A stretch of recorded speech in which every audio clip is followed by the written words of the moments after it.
The daily new cases of COVID-19 has been increasing at an astounding rate in Nepal.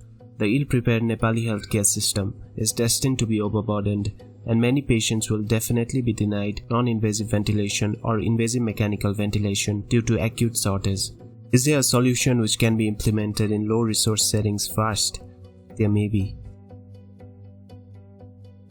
CPAP avoided death or intubation in 36 out of 53 patients with PaO2 to FiO2 ratio less than 150 and lung weight greater than 1.5 kilograms, which are considered to be an indication for invasive mechanical ventilation in typical ARDS.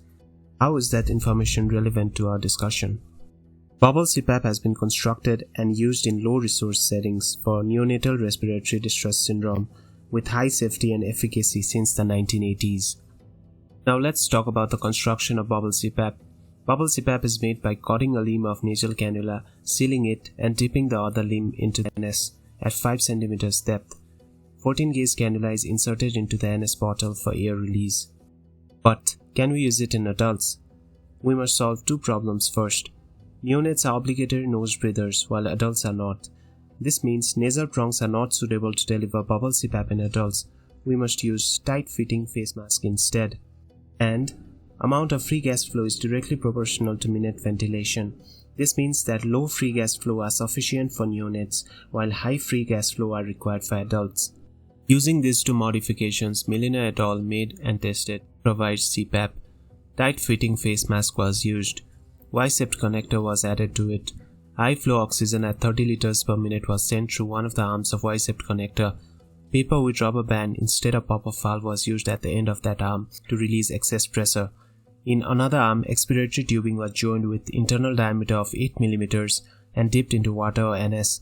The depth of submersion determined the pressure. Air escape orifice of at least 8 mm diameter was added. But why should the expiratory tubing and air escape orifice be at least 8 mm? Mestriner et al. Found that above 8 mm cutoff for expiratory tubing and air escape orifice, PEP was independent of flow rate and tube length. So, what were the results of this improvised CPAP apparatus? Positive pressure ventilation was maintained for 30 minutes in healthy volunteers without CO2 retention and change in vital signs. Has this been used in actual patients though?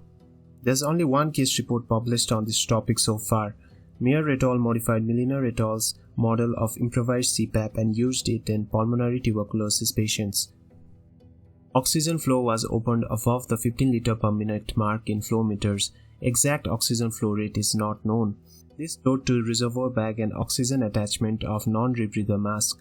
It was pushed into the mask inlet along with the expiratory limb and sealed with adhesive tape. The expiratory limb was then submerged up to the 10 cm mark. This apparatus was successfully used for 8 days without any clinical symptoms of CO2 narcosis. So what is the bottom line? The evidence is not enough for recommending improvised CPAP in adults.